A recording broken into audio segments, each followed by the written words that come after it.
What's going on, everybody? So, as you can see, championship t-shirt, blue, meaning Smackdown, meaning there's a lot of news been going on. But we ain't going to talk about that here.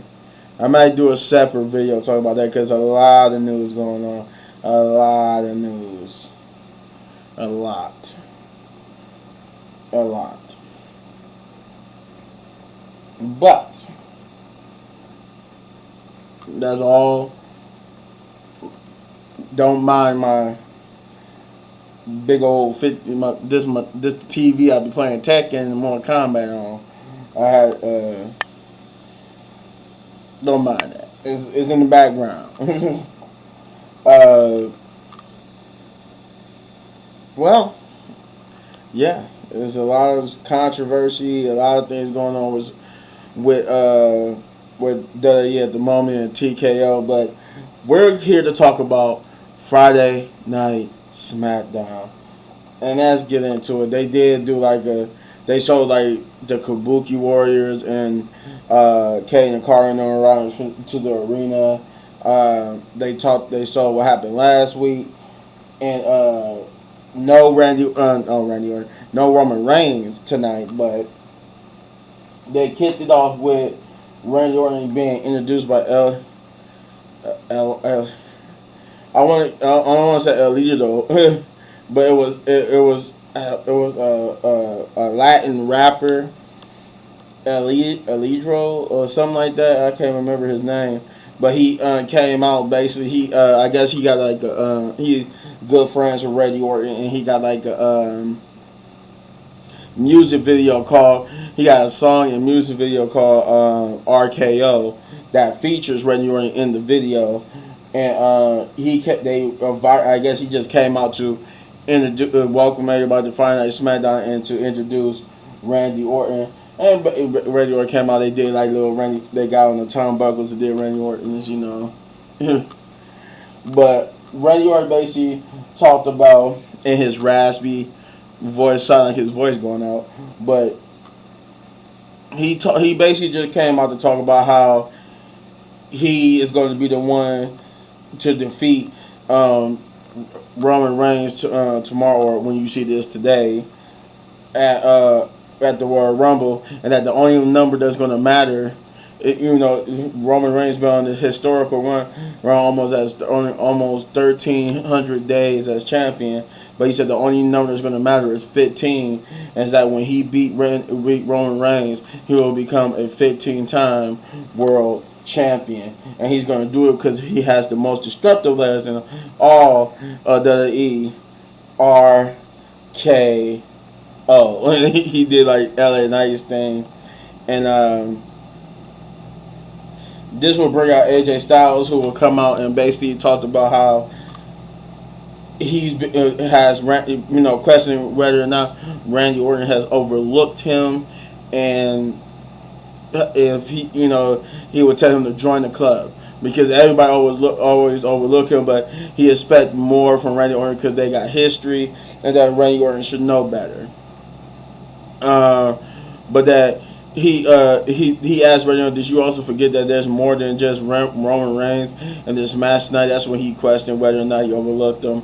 And then he basically saying that he basically talked about how LA Knight only is in this position because he walked over his dead body yet again, and that he said it doesn't matter if it's, he said, since everybody like to basically walk over his dead body, he said it doesn't matter if it's Roman's dead body, your dead body, Randy, or LA Knight's dead body. I will come out as the champion, but LA Knight will interrupt and basically get his jaw jacked with AJ Styles about him complaining since he been back, and he will echo the same thing, saying that he don't care who dead body he got to walk over, whether it be AJ's, Roman's, or Randy's. He will walk out as the champion, and he said that's just a fact of life, and left out the ring. But then I forgot to, AJ Styles told Randy that for that RKO last week, or I think he RKO AJ Styles last week. He said he got a receipt for Randy Orton, and this is where he would come good on that receipt by giving Randy Orton a Pele kick. This will bring out the first match of the night, which is Carlito versus Santos Escobar. And this was a good match between Carlito and Santos Escobar. I'm gonna get to why I got a picture of LA Knight with them down and out later on in a minute.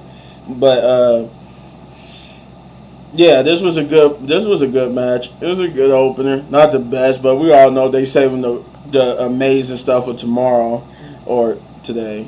But yeah, it was an okay opener. My only gripe with it is that I'm a little bit tired of LWO and Carlito and the LWO not getting wins here, and that should tell you who won the match. Santos Escobar won the match because of distractions from Angel Garza and Humberto, but a surprise distraction from Elektra Lopez, who, if you guys remember, when Santos and them got called up to the main roster, Elektra didn't come with them. I guess that's an oversight. Triple H is correcting, and now Elektra Lopez is with the El Gato del Fantasma. She will be the deciding factor in her distracting them and getting and Santos getting a roll up on Carlito for the victory. She did brawl with Santina. What's her name? Zelina. She brawled with Zelina before distracted Carlito. Like I said, it was an okay match. I'm tired of the whole Carlito and LWO not winning, because LWO was a way better faction than what WWE is portraying them right now. Let's see. Looking at my notes here, what we got next? Then we got the Kabuki Warriors versus Katana Chance and Kaden Carter for the women's tag team championships. And this was this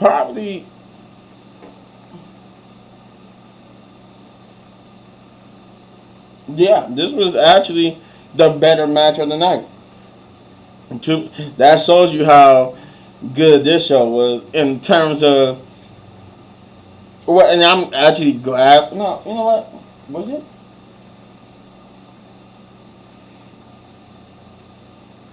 Yeah, this is one of two.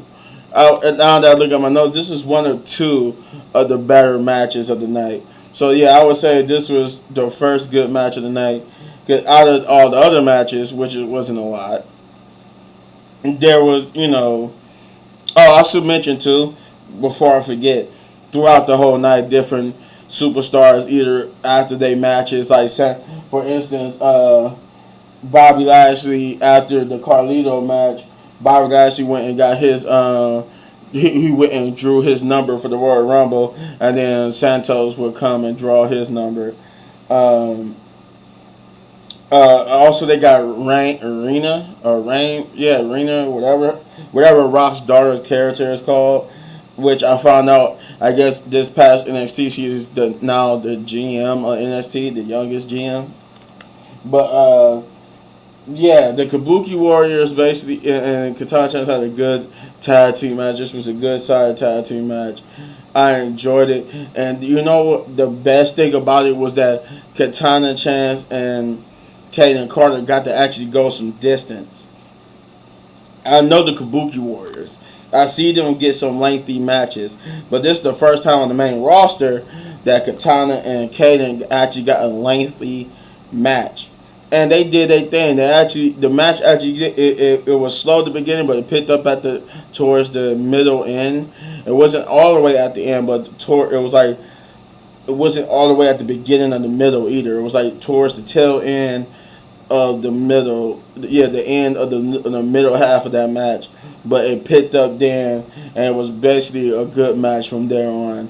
And it was an interesting choice to have the Kabuki Warriors go over, which means, yes, the Kabuki Warriors did win, and they are your new women's tag team champions. I don't know. I feel like they could have.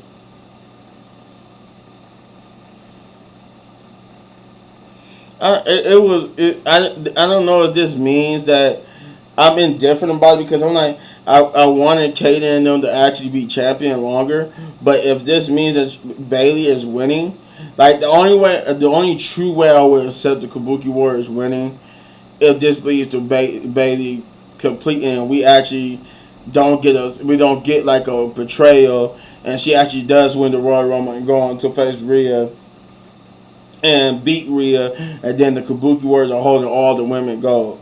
I mean, the Damage Control are holding all the women gold. If not, then I feel like they pretty much screwed. They shouldn't have did that to Katana Chance and Kaden Carter for real. But yes, the Kabuki Warriors are your new tag team champions. We got a backstage promo with the Bloodline, with just basically Paul Heyman telling Solo to fix the problem. He solved the problem last week, but he needs to fix the problem. And by fixing the problem, he wants Solo to fix the problem, as in turn this from a fatal four-way to a triple threat, because he's got LA Knight. I forgot to mention that too in LA Knight's promo, and AJ Styles and LA Knight's promo in particular. AJ Styles mentioned how he wanted to face Solo, but Nick Aldis made the match between Solo and LA Knight instead, and he blamed LA Knight for that, which LA Knight responded in his promo when he came out and said that he didn't lobby for it. He said Paul Heyman must have pulled some strings to get him into that match, which is why you see LA Knight in ring gear on that picture.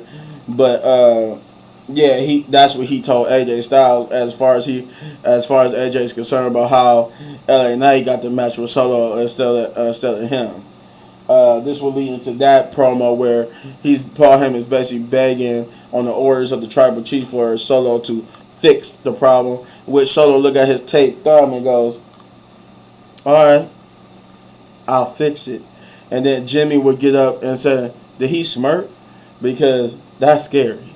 And then Paul Heyman would encourage him, telling him what's truly scary is the Tribal Chief, and that he in his vision, and that he is in his new vision is for Jimmy to enter the Royal Rumble, win the Royal Rumble, and go challenge Seth Rollins, who is as Paul Heyman put it, a man with one leg who is going to limp and think he's a visionary enough to limp his way into WrestleMania. So if he does, if Jimmy wins, Jimmy challenges him and become the new World Heavyweight Champion and bring that championship to the Bloodline, which will be a crazy swerve. Everybody we thought was gonna win, Jimmy wins. That'd be a crazy out of nowhere, and everybody be like, "What swerve?" He just get this major push, out of nowhere, no build up, no nothing. But that would be a crazy swerve. Y'all gotta admit, that would be crazy. But then we got Bobby Lashley, or the Pride, as they supposed to be called. That's supposed to be their stable name, but they just introduced them as Bobby Lashley and the Street Profits, but they were supposed to be called the Pride. Basically came out to confront the Final Testament.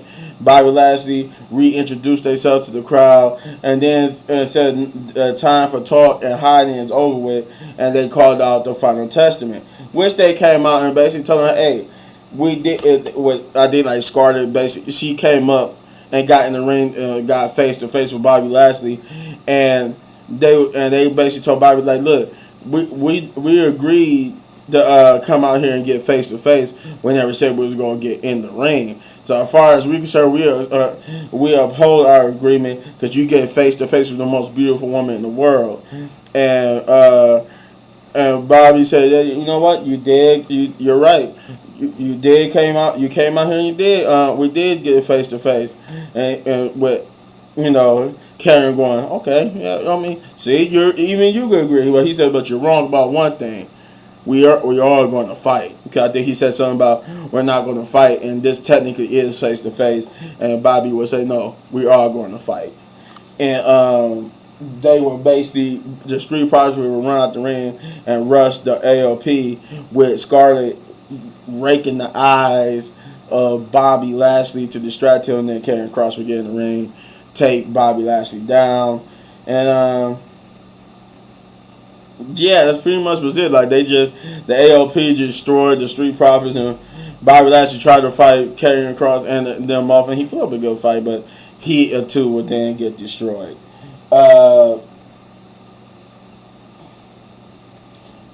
Yeah, and they just destroyed them. The stand tall. I like though. They knew the new ring entrance for them is in the style of Karrion Kross's entrance, but they got a new like a remix version of his theme song, which is pretty cool. Then we got the next match, which is Carmelo Austin Theory versus Carmelo Hayes, which was an okay match. This would have actually been had it went out just a little bit longer, it would have been the third good match of the night. But instead, it was just an okay match. I mean, they finally got to finish their match from the 2 weeks ago. The match was good. It had some nice, impressive moves from both people. The crowd really wasn't into it until the end. I'm gonna get to that in a minute. Why? And it's because, thanks to some distractions from Grayson Waller, Austin Theory were able to get the roll up victory on Carmelo Hayes by grabbing the tights too, and afterwards they would try to jump. They did jump Carmelo, and Trick Williams would come out, and the crowd was into it. Like you could tell, this crowd in Miami knows who Trick Williams is because the whole arena was chanting Trick Williams, whoop that trick. Or we all know where the whoop that trick came from, but they were chanting that. They be chanting that for Trick Williams if you don't know who Trick Williams is. But then they had some little exchange because he went to go fist bump Trick Williams, but Trick Williams said, "No, I came out here to rescue you because we got a match." It looked like they some trouble in paradise. I haven't been watching NXT, but I have been keeping a little bit of tabs, and I'm guessing from what I've seen, there is some trouble in paradise between the two. Yeah, then we got the main event, which is Solo Sikoa versus I'm about to say AJ Styles, LA Knight, which was an okay main event. I mean, I wish we would have got a different one because of the way how they ended it, but it wasn't bad by any means. It's a nitpick, but I expected it because everything good is gonna come at the Royal Rumble. But yeah, this was an okay match. They went back and forth. Solo Sikoa had a nice little Samoan drop on LA Knight, and yeah, it pretty much was like a good back and forth. I can't complain about it. I mean, it was a good match. Went back and forth, but in the end, they were. I think AJ Styles will cause a DQ by hitting LA Knight and taking him out with a phenomenal forearm, and then he would get challenged by Solo and Jimmy to hit him with a chair.